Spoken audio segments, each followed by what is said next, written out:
All right, perfect. Let's have the second action. Hi, everyone. My name is Shahrzad Dadgar. I'm the assistant professor of media and entertainment at Colorado State University, Pueblo. As we have a smaller group, I came up with an activity so we can all be engaged, hearing each other's thoughts. And at the end, we will have a rule of with 10 bullet points. What would be a constructive feedback? And maybe that's something that we would like to share with our colleagues in the future.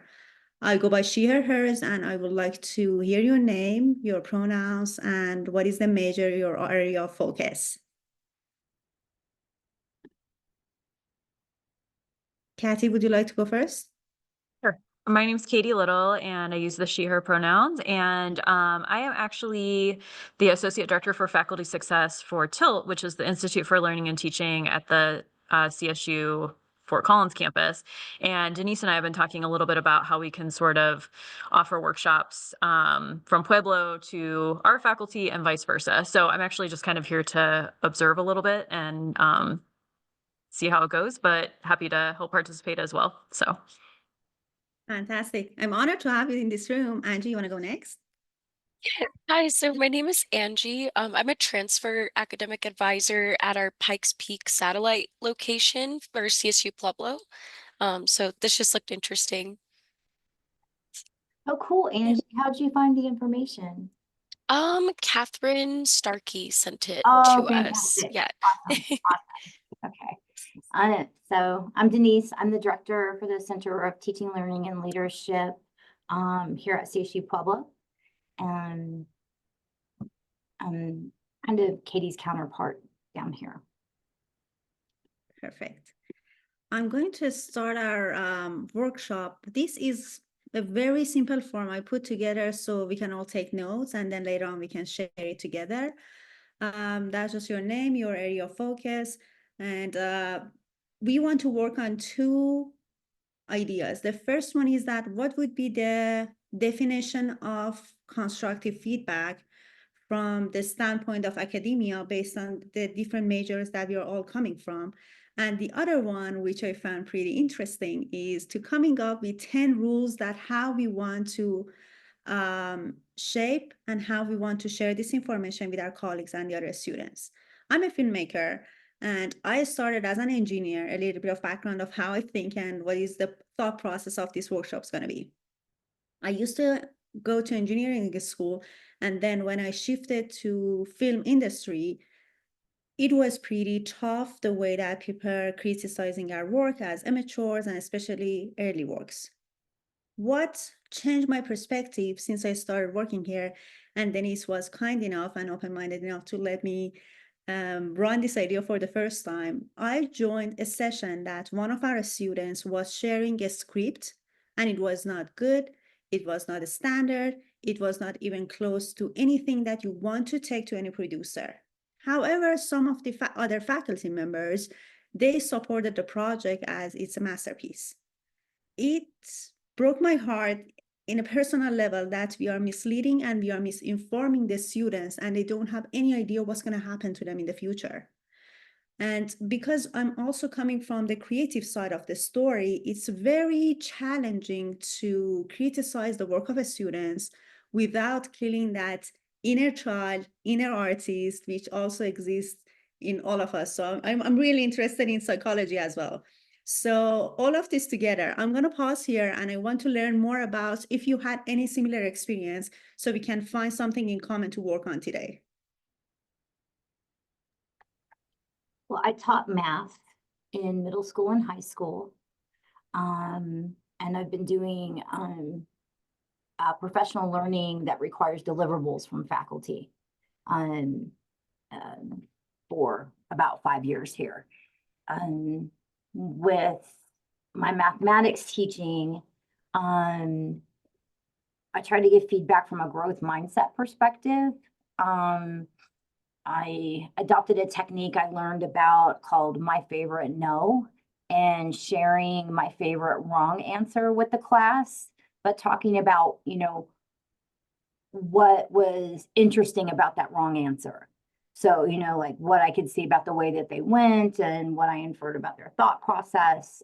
So it wasn't sugar-coated as being correct or good, but it was also honoring the good thinking in that problem. So and then, because math is a subject where students are never really given a chance to turn in drafts of their answers. It's a one and done.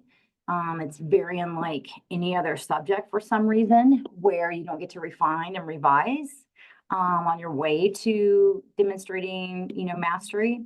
So I use that as a way to help refine and revise, and give people something to identify with.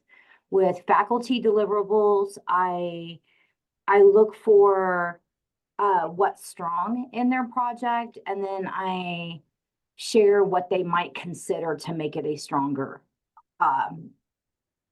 product, whatever it is that they're delivering. So I always feel like nothing's ever, garbage. Nothing's ever terrible. It's on its way to being an effective thing, whatever it is, or appropriate or correct. So that's where I want to bring people's attention, so that they maintain their growth mindset and see that the whole process is iterative. Great. When I was in engineering school, we were being graded on two factors: the process that we solved the problem and the final solution that we found for the problem. How would you identify these two parts of the process? Process and product? Yes, because I believe in mathematics and in science, there is one correct answer in most of the cases, but there might be different ways to get through that. How would you separate these two parts of process as you were doing the critiques for the students? Kind of the same way you're talking about. The end product may not be the correct result, but the process could be correct almost until the last step. So seeing where they were on the right track, and helping students understand where they were on the right track, and that you're not just dumb and you don't know how to do math. You just took a misstep here at the very end. So let's bring it back. I also used AI tools, and this was like 10 years ago, like photo math when it first came out. They couldn't use it until they solved their problem, but after they solved their problem, they could scan it with photo math, and then they could see if there was maybe a more efficient way or a different way to solve it than they hadn't approached. So that was used as a learning tool also. That's very inspiring. Perfect. Who wants to share next? I've had experience in the past, like tutoring students and mentoring them before I became an advisor. And something I always used that worked really well was like the sandwich method. I don't know if any of you are familiar with it. But yeah, Yes. yeah, it works pretty well. So I try to use that in my advising now too, of like if somebody's having an issue, like I try to do something positive and then negative, or like your constructive criticism, and then something positive. You always want to end it on a positive note for the student to help like encourage them. Um, so yeah, I that's worked pretty well in the past. Yeah, that's a great idea. I have a saying: every time that they are bringing a draft of any form of art, it could be film, it could be editing, it could be a story or a script, I always say that is a fantastic first draft, and that's a terrible last draft. So they get an understanding how important it is that they should have their first draft, and at least they try.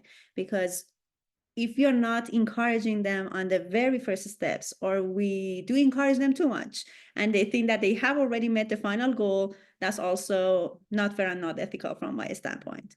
Kathy, you would like to go next? Sure.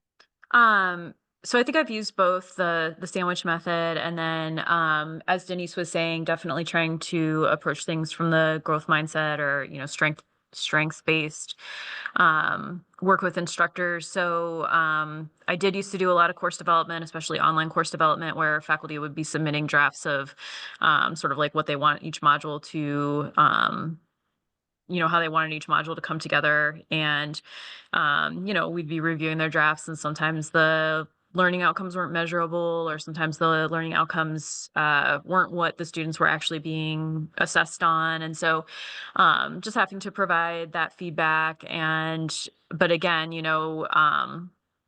doing it in a very positive way. I think one thing that Tilt really focuses on is, nobody has to come to us for faculty professional development. And so it's really important to us that we make it a positive experience for our faculty. And, just like a student, if you're constantly crushing, everything that they do, why would they want to come back, And so focusing on like some of the positive things that they've done, and then how they can take it one step further.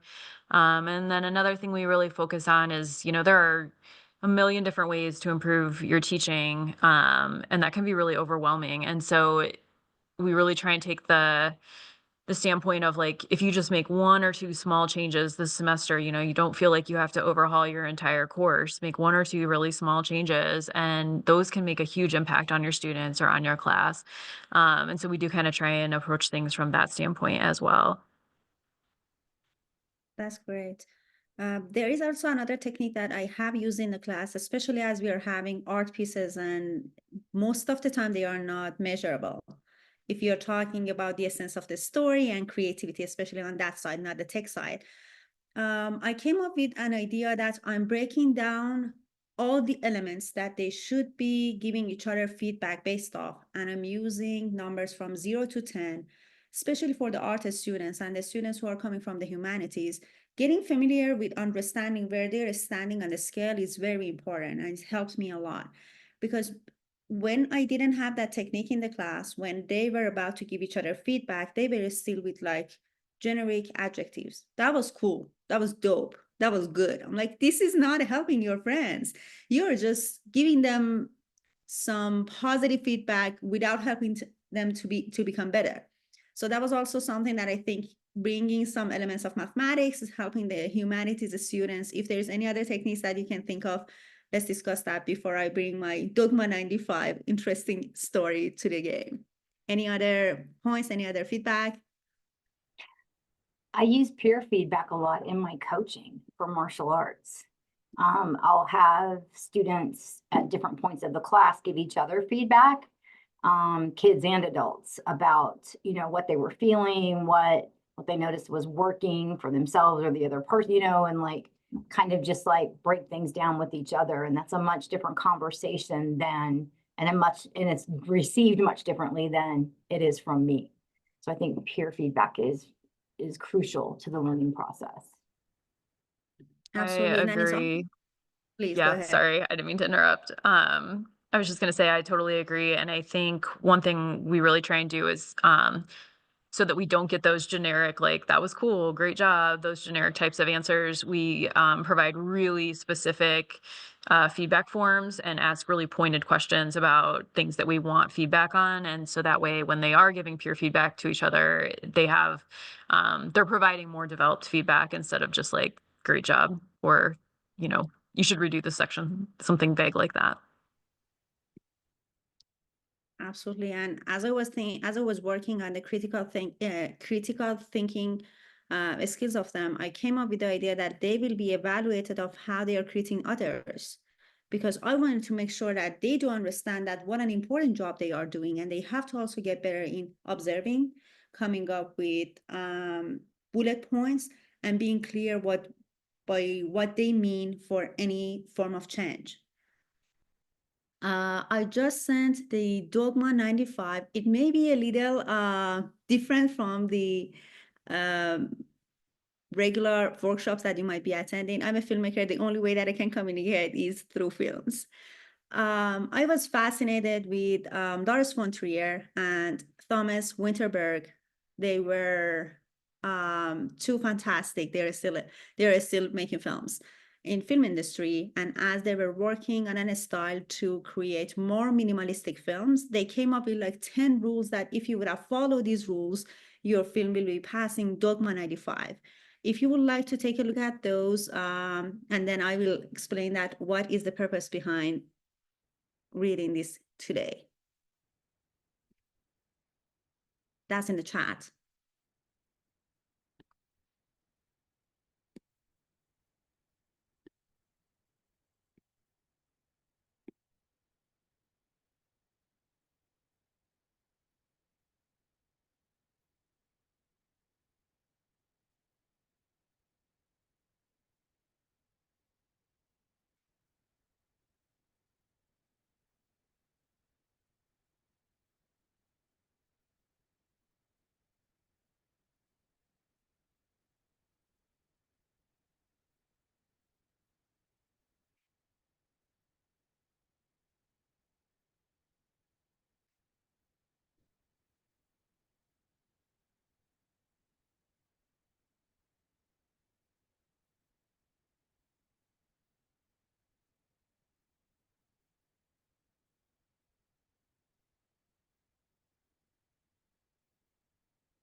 From a filmmaker standpoint, what they did in Dogma 95, they tried to limit everything that may require larger budget, that may require special effect, because they wanted to keep it simple and bring in the sense of cinema and the soul of cinema out of the younger generation of the filmmakers who would be following Dogma 95.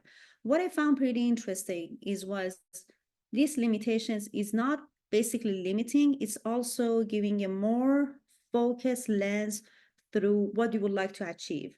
And then I came up with a few ideas for the constructive feedback that we can be using.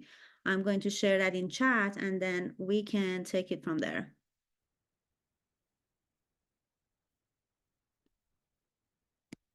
And if you like, we can discuss them one bullet at a point and we can come up with our own 10 bullet points for the day.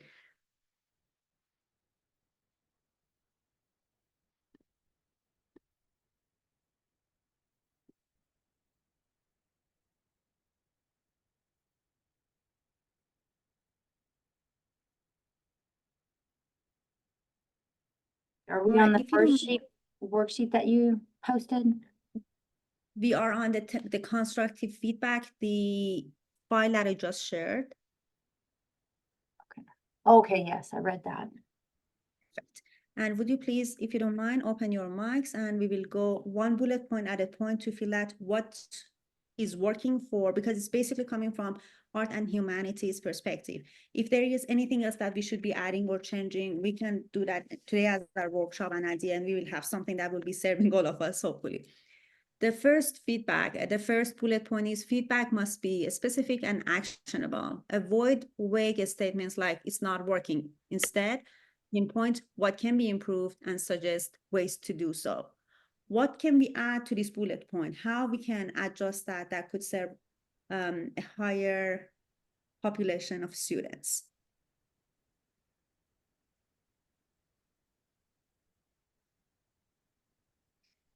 I like specific and actionable myself because vague feedback of any, any quality is not helpful. And if you can't take action on it, why are you even sharing this with me? Like, what am I supposed to do with that? So as you're talking about actionable, how far should we provide, what sort of actions they should be taking, and how much of a resource we should be sharing, or should we keep it maybe more minimal and let them come back to us and ask for more? Personally, I would probably start minimal and then ask them if they want more, if they to let me know when it feels fuzzy, so that they're still driving the process. Start minimal. Don't want them doing the work, all the heavy lifting if possible. So Yeah, I like that, because then if they come back, you could provide an example or, but sometimes I notice too, if I don't know, I think this is sort of like normal, everyone does this, but like if someone says like, for example, you could add, and then they just straight up add that, they don't even like think about it, so. Or like from parenting, when you say something, they're like, I know, Mom. I'm like, okay, then why didn't you do it the first time? I'm not even going there. One of the other challenges I have, I'm bilingual, so my access to English is probably pretty limited. So whenever I want to provide feedback, I have to be cautious. Instead of saying, this is what you should be doing, or this is what I think, right? I should turn it into, this is also an idea. This is something you can try. And if you try this, that will improve your work in a certain way. That could be also used. Any feedback on that? That just made me think about using a question instead of, even minimal feedback to start with. Maybe, what do you think is the first step into improving this based on the feedback I've given you? What are your first steps? Kind of thing. I like that because it allows them to kind of be independent and have that individuality in their thinking, but it also just leaves it open-ended so there's more possibilities too. I like that. There's also a practice that I have tried, especially in the days that they are showing films or they are showing edits. At the beginning of their presentation, they have to emphasize what type of feedback are they looking for? What area are they looking for? Is it the audio? Is it the graphics? Is it the video? So instead of getting defensive and say, this is my picture log, I'm not going to touch the video, they already had asked for the right direction, and they are also directing the audience to some extent. That helps the communication to some extent.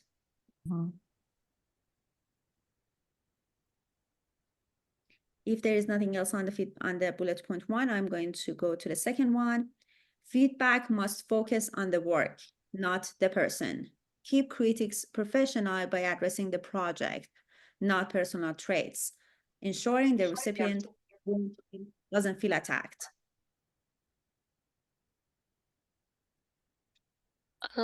There's something like in psychology, I'm not sure if you're familiar with it, but using the word you and starting sentences with that is usually negative, especially, and it's always taken, a lot of times it's taken as an attack towards somebody when you're giving them feedback on something. So kind of just avoiding starting sentences with the word you. And so that is the challenging part, because I think if I'm going to start the statement as I think, I'm going to make it more about my perspective as a faculty member. But I do also understand that if I start by like you and your work, that make it maybe a little bit more sensitive for them. What would be the right way to start? What do you think, guys? What do you think you should do first? What do you would think be you should do? What might be your first step in improving this work? And you know what? I would probably, on my personal list, move this to number 1. Because once you throw up, once you put someone on the defensive, you're not getting anywhere else with them.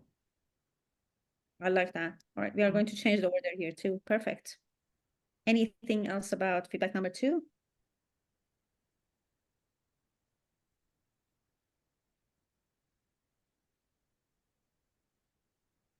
All right, I'm That was moving on key to to my teaching observations when I was an administrator observing teaching. And my observation form, I changed it from it had a field that said, what is the teacher doing? And I changed that to what is the instructional component? And that completely transformed the observations.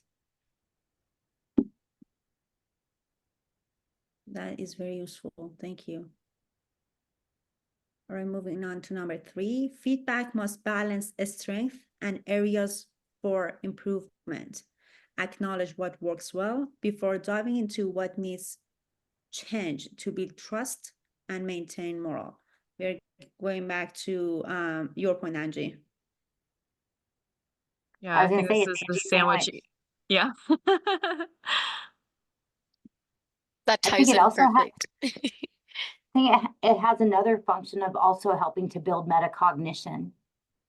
If you only focus on what a student's not good at, they don't understand their strengths. And they don't, people in general, I think, are quicker to go to what they're not good at or what they're, where they need to improve than recognizing what their strengths are.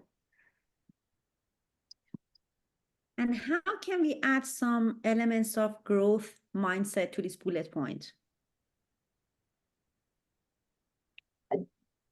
Balancing on strengths and your areas of improvement. Emphasizing that this is the first go at it and that many products are iterative and that learning or your development path is not a straight line. It's all over the place. And that's the process. I think students can get conditioned to one and done. I turned it in, I'm done, I'm good. And helping them understand, no, there's 3 phases or however many times you want to receive drafts, and we're going to do it once and we're going to give it another go and then we're going to polish it up and then you're going to turn it in, kind of thing. Exactly. There's also one mantra that I have started using in my classes, that let's make new mistakes in every class, but let's not make the mistakes that we made last week. And it had also helped them to understand they are here to learn, and that's okay if they're going to make a mess in the class, if they're going to make mistakes. But as far as they do understand that there is a process and they should be moving forward to the next learning objectives, and we're not going to get stuck with the same lesson for the rest of the semester.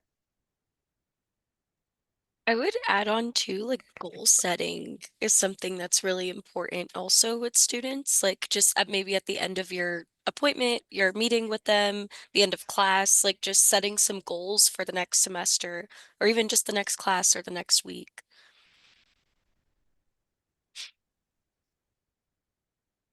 Absolutely.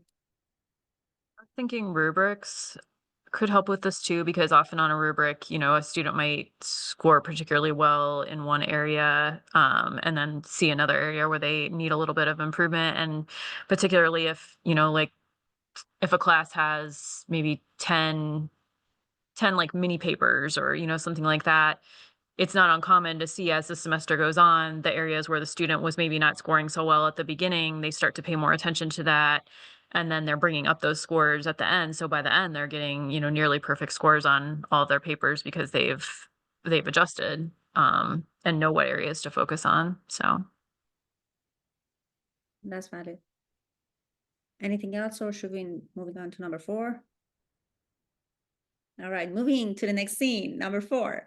Feedback must be tailored to the recipient's context. Consider the individual's skill level, experience, and cultural background when framing your critique.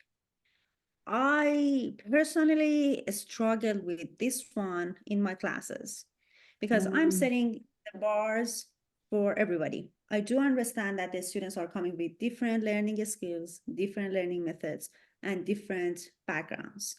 However, when we do have critique days and we're staying with the same bullet points for the critics, I'm trying to find a fair game there without discouraging the students who are A game, and also making sure that the students who are trying to get better can catch up. However, I'm still struggling as an instructor here. What are your thoughts here? Perhaps that consideration of the individual attributes on, you know, background, in your feedback, you could acknowledge the progress they've made. You know, that, you know, if they came in with very low skills, that their effort is apparent in the progress that they've made. And, you know, we'll keep working to get it to the level of the expectation. I think this one might be number 2. Sure. I like the personal things up front because, you know, that's your sense of belonging, and you're like, if you're loved up and you feel like your instructor cares about you as a person and you have value, then everything else is so much differently received. And yeah. Absolutely. The other point, which we may have to find a spot for that, when I was in grad school and we had our critique days, it was harsh because that was open to the whole school of communication, and anyone could walk in and anyone can roast you as you're standing there in front of everybody. That's something that I also would like to see, that if we can find room here, that how we can sync everybody in the room to be on the same maybe mindset as they are passing critiques. If not, we have to clean up after other people's damage in the classroom. How can we probably add that, or is that even necessary? I'm not sure. When does our job stop in the class? Do you think grad school is a different expectation than undergrad? It is, but however, in the class, when the students, they start critiquing each other, they are allowed to critique each other's work. And some of them, they have some personal conflict with each other and they may gang up against each other. And sometimes I have seen that they are attacking, and I don't want to silence their voice as well. Again, I'm looking for balance. What about guidelines for peer critique? Yeah, I was gonna say, do you set like class norms in Like advance and co-constructing that they them, have yeah, to follow? like developing them together. Hmm. And then everybody has to sign off on it. Yeah, that And would do you be cool. Oh, sorry, I didn't mean to interrupt. That would be cool. I like the signing off on it idea too, because that also gives the students like an opportunity to share what they want to critique each other on, like as a collective group, because every group's going to be different too. So that also honors their differences. And then, Mhm. like if you've seen, like you say, you've seen personal attacks, maybe educating them about the difference and the danger of attacking the person versus the product, no matter how you feel in any space. That's a life skill, I think. Absolutely, of course. Yeah, I feel like that's sort of the whole, don't burn your bridges because you never know when something, when you may interact with someone again or interact with someone who knows that someone, or something like that. So That's true. I'm going to move on to number 5 if we don't have any more feedback on that one. Number 5, feedback must encourage a dialogue. Create a space for question and discussion, fostering a collaborative, two-way exchange rather than a one-sided judgment. And how we can make sure it's not getting into attacking and defending between the critics and whoever is presenting. That is absolute art right there.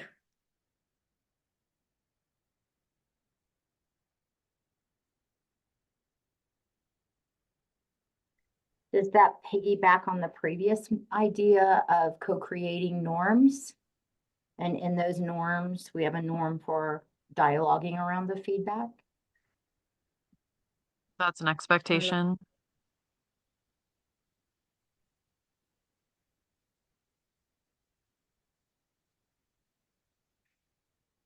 All right, I'm moving on to number 6. We are going back to goals. Feedback must align with shared goals. Frame critics in the context of the team's or individual's objectives, keeping the focus on the bigger picture.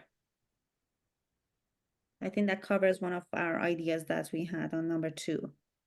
It feels like the rubric. Yes, maybe we can add the rubric to number 6 as well. And maybe there's room in the rubrics when the assignment is set for student input also. Crowdsourcing what is missing from this rubric. Do we all agree that these are valuable things to aspire to in the creation of this project?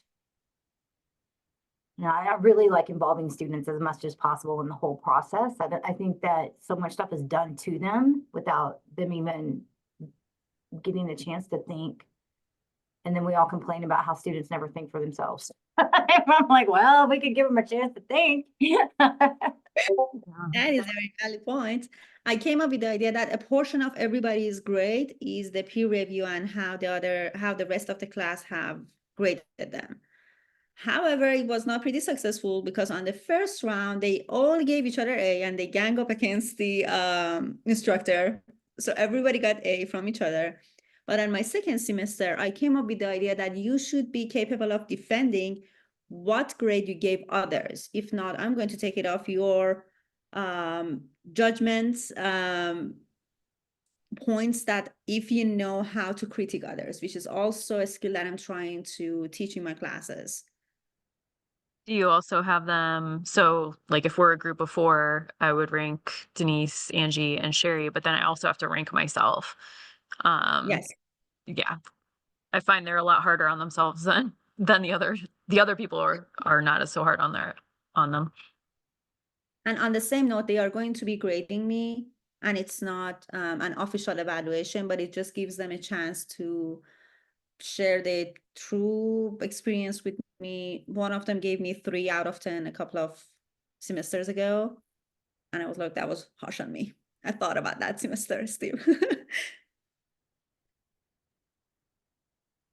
I'm going to move on to number 7. Feedback must avoid hyperbole, and absolutes. Phrases like always or never are unproductive. Stick to observations and facts rather than overgeneralizations. Anything else needs to be added to the language, or do you think that's solid? Seems pretty straightforward. Perfect. Sounds good, as is. Right, number 8, feedback must be timely. Give critiques when the work is fresh and actionable, rather than long after the fact to ensure relevance and impact.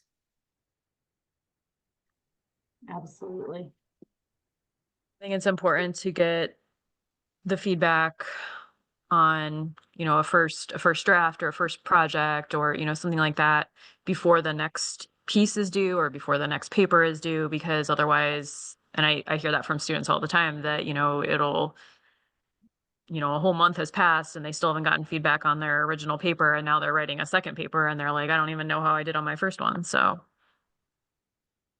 That Absolutely. seems to connect well with the actionable. It's not actionable if it's not timely.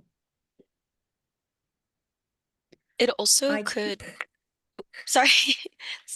I was just going to say, like, it also could go into that attacking way of things too. If you're waiting all this time to give a student feedback and you just throw all these things at them at once, then like you said, it's not going to be very actionable. They're probably not going to receive it very well. Absolutely.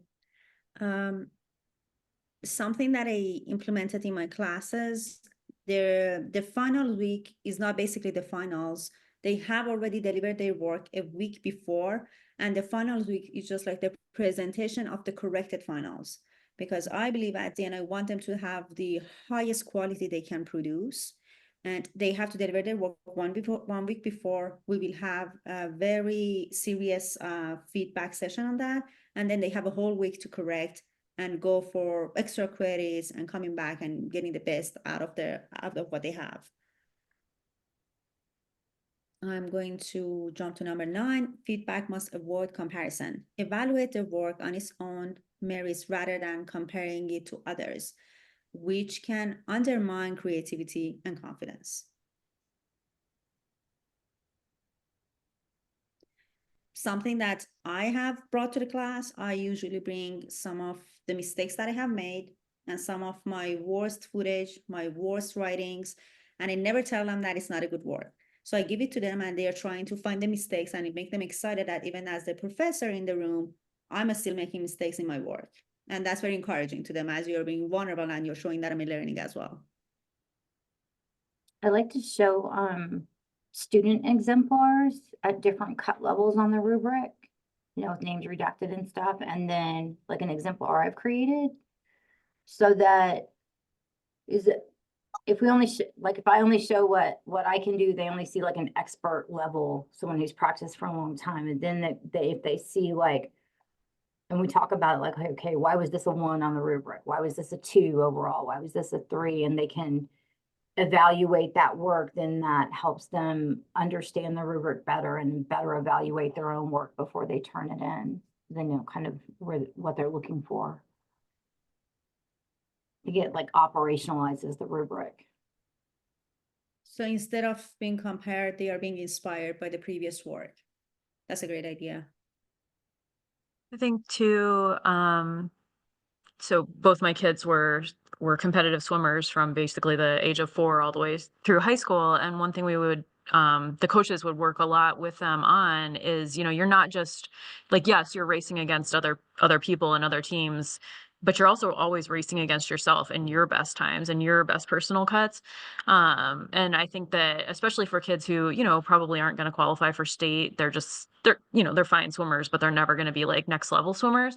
I think that can really help build confidence that, yeah, if you're always comparing yourself to the person who's got an Olympic trial cut time, yeah, okay, that's a pretty high ranking, but if you're always comparing yourself to like, I cut a 10th of a second or I cut a whole second, which is unheard of, at that age level. So I just think that's a nice way to frame it too, that you're always competing against yourself. I really like that.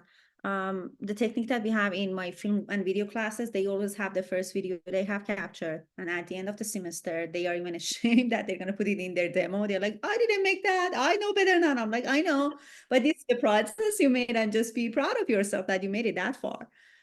I'm going to move on to number 10. Feedback must leave the recipient inspired to improve, and with encouragement or vision for potential, ensuring the recipient feels motivated and capable of addressing the critic. Going back to Angie's point again, always ending with a positive note. And I added a little paragraph at the end that the constructive feedback is about building bridges, not walls. These rules ensure that critics are empathic, actionable, and aligned with a shared vision of growth, whether in education, filmmaking, or any other collaborative space. So if you take any, I mean, I tried to take notes as it was going, but if you had taken any notes in your forms, I appreciate if you can share it with me so I can go ahead and adjust it based on all this amazing feedback that I have received from you.